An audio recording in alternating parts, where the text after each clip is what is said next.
आणि आता मंत्री परिषदेच्या बैठकीला धनंजय मुंडे यांची अनुपस्थिती। धनंजय मुंडे 2 दिवसांपासून परळीमध्ये मुक्कामी आहेत। काल धनंजय मुंडे परळीमध्ये गेले। पंतप्रधान मोदींच्या कार्यक्रमाच्या वेळी धनंजय मुंडे यांची दांडी, त्याचबरोबर आजच्या मंत्री परिषदेसाठी सुद्धा धनंजय मुंडे उपस्थित नव्हते। अजित पवारांच्या बैठकीसाठी सुद्धा धनंजय मुंडे उपस्थित नव्हते।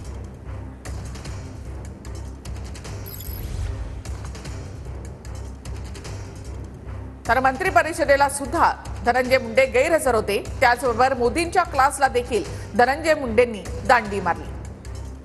त्यामुळे धनंजय मुंडे यांचं नेमकं चाललंय काय असा सवाल सुप्रिया सुळेंनी केलाय।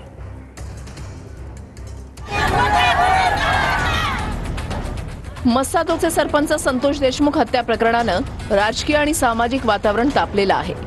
धनंजय मुंडेंचे निकटवर्तीय समजले जाणाऱ्या वाल्मिक कराडवर मकोका लावण्यात आलाय।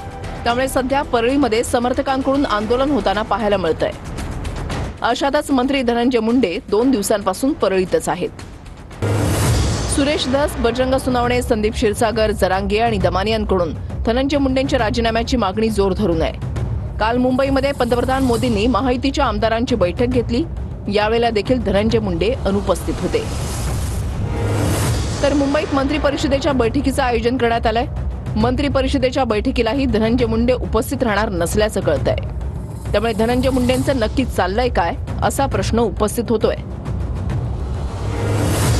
2 दिवसांपासून परळीमध्ये असणाऱ्या मंत्री धनंजय मुंडेंनी 12 ज्योतिर्लिंगांपैकी एक असणाऱ्या परळी वैजनाथाचं दर्शन घेतलंय। धनंजय मुंडेंनी यावेळेला अभिषेक देखील केला। वैजनाथ मंदिरात पूजा केल्यानंतर परळीमधील जगतमित्र कार्यालयामध्ये धनंजय मुंडे गेलेत। परळीमधील त्यांचे कार्यकर्ते आणि कामानिमित्त येणाऱ्या लोकांच्या भेटीगाठी होणार आहेत। अजित पवारांना सुद्धा गैरहजर झाकून ठेवायला पाहिजे होतं। एकनाथ शिंदेना सुद्धा झाकून ठेवायला पाहिजे होतं ना। भुजबळ आणि धनंजय मुंडे गैरहजर राहिले किंवा आहेत किंवा ठेवले, मग तोच न्याय जर असेल प्रतिमेचा, तर मग सगळ्यात आधी अजित पवारांना झाकून ठेवायला पाहिजे होतं बाजूला टोपलीखाली,